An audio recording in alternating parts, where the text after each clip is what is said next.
for your self-confidence. I'm really not interested. They show you how to fit. Fitting's not easy for guys like us, am I right? In this one, we first hear about self-confidence, and that confirms what I've been talking about the entire breakdown so far with Percy's self-esteem.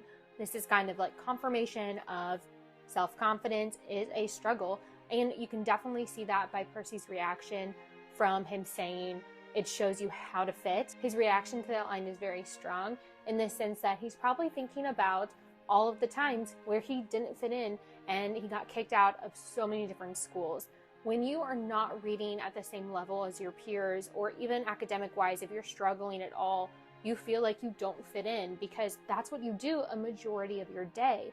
And so when you think about that, trying to fit in a place where you feel like you don't belong, it can be really, really challenging.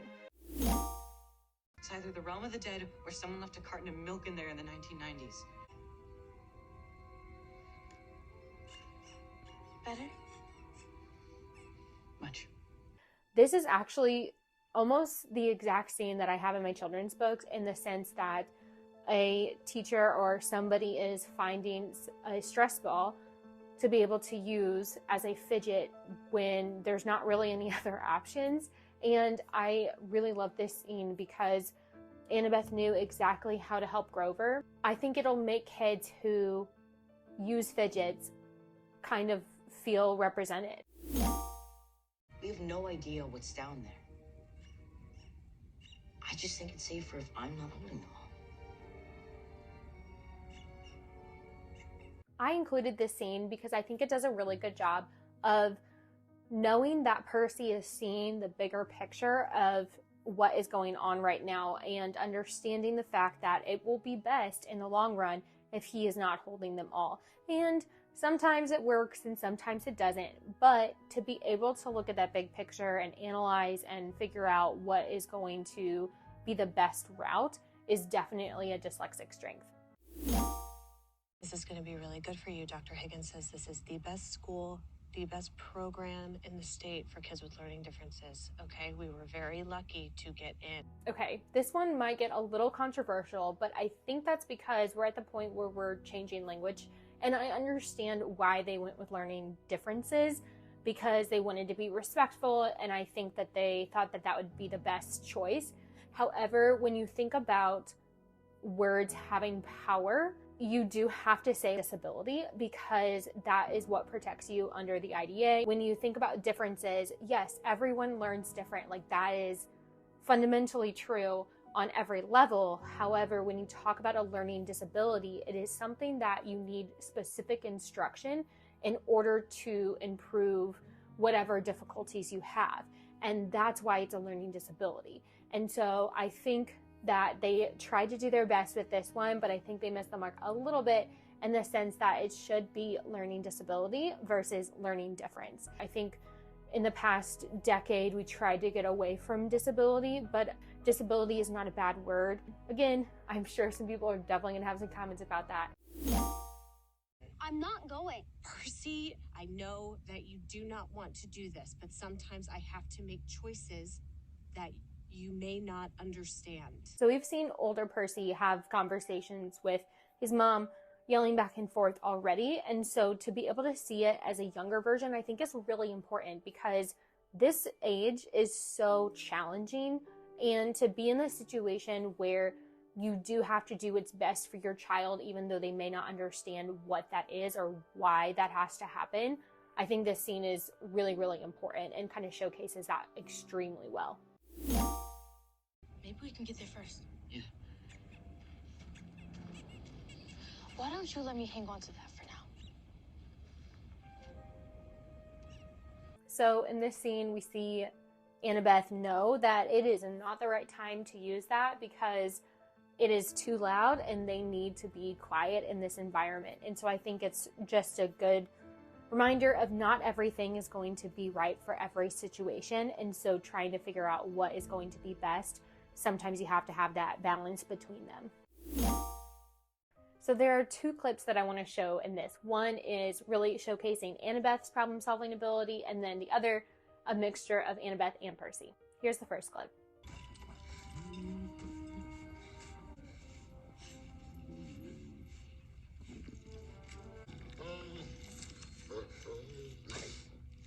Here's a second clip. Guys, I can't hold this forever. Can you fly us up there with your shoes? You can do this. One at a time. Take Percy first. In the first clip, we definitely see Annabeth's dyslexic strength of problem solving, but we also get to see her training and her demigod abilities in terms of her being able to do it in such a stressful environment. And I think that one was really important to showcase.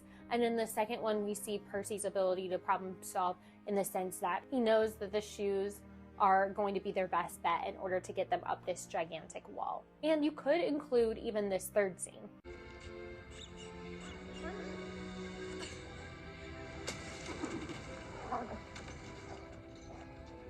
It was a perfect way to get rid of the dog for at least a little bit longer for them to move forward on their quest to get to Hades. Some children are better off being with their parent. I'm sorry, but no, I cannot accept that as an answer. So let's, you and I, figure out a way to make this work. Unfortunately, there's definitely a lot of times that parents will have to fight for their child's right to an education. And I'm happy they included this scene because I think it really will resonate with a lot of people who have gone through that, especially parents who may be going through that right now of trying to get their child either diagnosed or trying just to help their child in their school environment right now and trying to find the right fit for them. The other part to this one is seeing young Percy's reaction to this. As a kid, you kind of know what's going on, and to hear this type of conversation between a teacher or, principal or administration or whatever with your parent can be really challenging. Someone is staying behind, and it should really be me. It wasn't your fault. And even if it were, you're not getting left behind. Period. Here is Percy's empathy again. I talked about this last episode. However, I think this clip does a really good job as well in the terms of he wants to save his mom, and he still has the empathy and understanding to not be mad at Grover for something that just happened. It's not Grover's fault that it got lost, it just did. And so I think that this showcases Percy's empathy a lot. It showcases something else a little bit. If you know the series really well, then you know what I'm talking about. But as I was watching this scene, I definitely picked up on Percy's empathy and his ability to understand the situation from Grover's perspective. This must be Asphodel. I read a book about this place. Souls here are bound by regret, haunted by choices they made in life, or never made. The first thing that we see is Annabeth remembering a story that she read about this place. And the second is that it's about regret. And I feel like everybody can resonate with this, no matter your age, and whether it's a choice that you made or a choice that you didn't make. And I think that can be relatable to everyone. I know this is hard. I hope you know that I know that. But this school's gonna be really good for you. I know that too.